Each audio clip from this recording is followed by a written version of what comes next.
సరే, ఈరోజు మన విశ్లేషణను ఈ ఒక్క శక్తివంతమైన మాటతో మొదలు పెడదాం.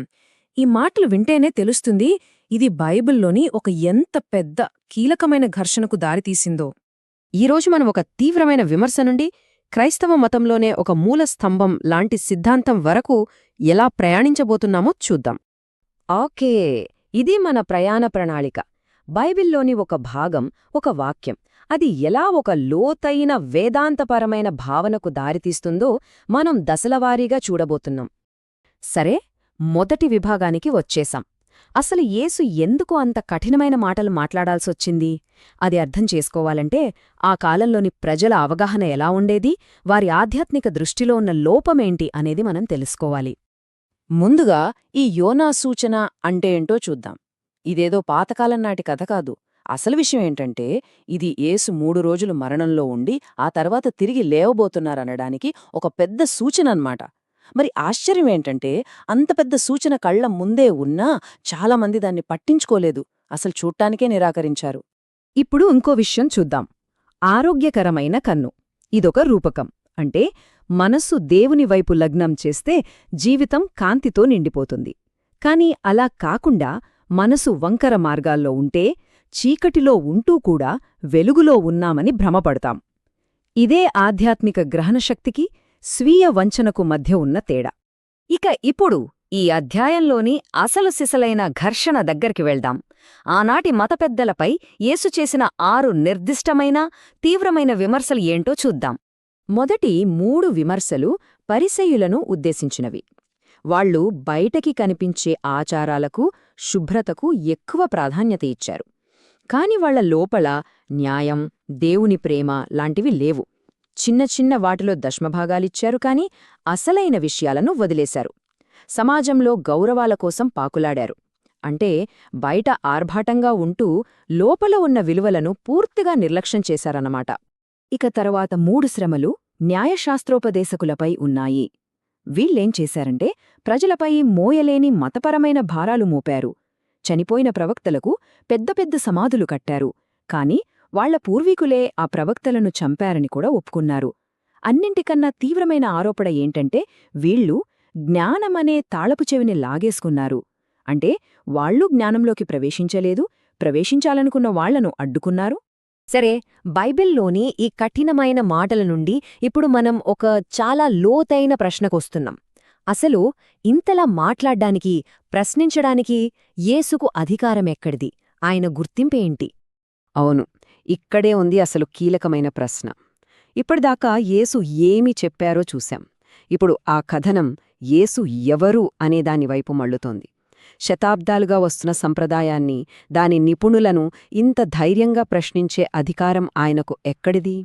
యేసు గుర్తింపుకు సంబంధించిన ఈ పెద్ద ప్రశ్నకు క్రైస్తవ చరిత్రలో ఒక స్పష్టమైన సమాధానం దొరికింది. అదే ఈ సిద్ధాంతం. దాని గురించే ఇప్పుడు మనం పరిశీలించబోతున్నాం. సరే, ఈ సిద్ధాంతం అసలు ఏంటో ఇప్పుడు నిర్వచనం చూద్దాం. దీని పేరు హైపోస్టాటిక్ యూనియన్. ఇది ఎప్పుడు ఖరారైందంటే, క్రీస్తు శకం 451లో జరిగిన క్యాల్సెడన్ సభలో. దీని సారాంశం చాలా సింపుల్, కాని చాలా లోతైనది. యేసుక్రీస్తు ఒకే వ్యక్తి, కాని ఆయనలో 2 స్వభావాలున్నాయి. 1, ఆయన పూర్తిగా దేవుడు. 2, ఆయన పూర్తిగా మనిషి. మరి ముఖ్యంగా ఈ 2 స్వభావాలు ఒకదానితో ఒకటి కలిసిపోవు, గందరగోళం పడవు, విడిపోవు లేదా వేరు చేయబడవు. ఈ సిద్ధాంతాన్ని ఇంకా బాగా అర్థం చేసుకోవాలంటే అది ఏమి కాదో చెప్పే ఈ 4 సరిహద్దులను చూడాలి. మొదటిది, ఆయన స్వభావాలు గందరగోళపడలేదు. అంటే దైవత్వం, మానవత్వం కలిసిపోయి కొత్తగా ఏదీ ఏర్పడలేదు. రెండోది, మార్పు చెందలేదు. మూడోది, విభజించబడలేదు. అంటే ఆయనలో 2 వ్యక్తులు లేరు. ఇక 4వది, అవి వేరు చేయబడలేదు. ఆయనలోని దైవత్వం, మానవత్వం ఎప్పటికీ కలిసే ఉంటాయి. ఈ క్యాల్సిడోనియన్ నిర్వచనం ఎందుకంత ముఖ్యమో ఇప్పుడు మనకు స్పష్టంగా తెలుస్తుంది. చూడండి, అపోలినారియనిజం అనే వాదం యేసు పూర్తి మానవుడు కాదందే. నెస్టోరియనిజమేమో ఆయనలో 2 వ్యక్తులున్నారందే. ఇక యూటీకేనిజం ప్రకారం ఆయన స్వభావాలు కలిసిపోయి కొత్తదేదో ఏర్పడిందట. వీటన్నిటినీ తిరస్కరించి ఒకే వ్యక్తిలో 2 సంపూర్ణ విభిన్న స్వభావాలు ఉన్నాయని క్యాల్సిడన్ స్పష్టం చేసింది. ఇదంతా వేదాంత చర్చలా అనిపించవచ్చు, కాని దీనికి అసలు ప్రాముఖ్యత ఏంటి? ఈ సిద్ధాంతానికి క్రైస్తవ విశ్వాసంలో అత్యంత కీలకమైన రక్షణ అనే భావనకు సంబంధమేంటో ఇప్పుడు చూద్దాం. ఇది చాలా చాలా ముఖ్యమైన విషయం. దేవుడు మానవుడిగా అవతరించడమనేది ఏదో చిన్న విషయం కాదు. క్రైస్తవ విశ్వాసంలో పాప ప్రాయశ్చిత్తం అనే భావనకు ఇదే పునాది. దానిమీదనే మొత్తం రక్షణ యొక్క తర్కం ఆధారపడి ఉంది. ఒక్కసారి ఆలోచిద్దాం. ఒకవేళ యేసు కేవలం మనిషి అయితే ఆయన మరణం ఒక సాధారణ వ్యక్తి మరణంలాగే ఉంటుంది. అది మొత్తం మానవాళి పాపాలను భరించలేదు. సరే, ఆయన కేవలం దేవుడు అయితే అప్పుడాయన అస్సలు మరణించలేడు, మానవునిగా శోధనలను అనుభవించలేడు, లేదా మానవాళికి ప్రతినిధిగా నిలబడలేడు. కాబట్టి పరిష్కారమేమిటి? ఆయన రెండూ కావడం. మానవుడిగా ఆయన మనలాగే బాధపడి మరణించి మానవాళి పక్షాన నిలబడగలిగాడు. అదే సమయంలో దైవికుడిగా ఆయన మరణానికి అనంతమైన విలువ వచ్చింది. అది మరణాన్ని ఓడించడానికి సరిపోయింది. అందుకే ఈ రెండు స్వభావాల కలయిక మాత్రమే ప్రాయశ్చిత్తాన్ని సాధ్యం చేస్తుంది. చూడండి, మనం లూకాసు వార్తలోని ఒక తీవ్రమైన విమర్శతో ప్రయాణం మొదలుపెట్టి క్రైస్తవ విశ్వాసంలోని అత్యంత లోతైన సిద్ధాంతాలలో ఒకదాన్ని చేరుకున్నాం.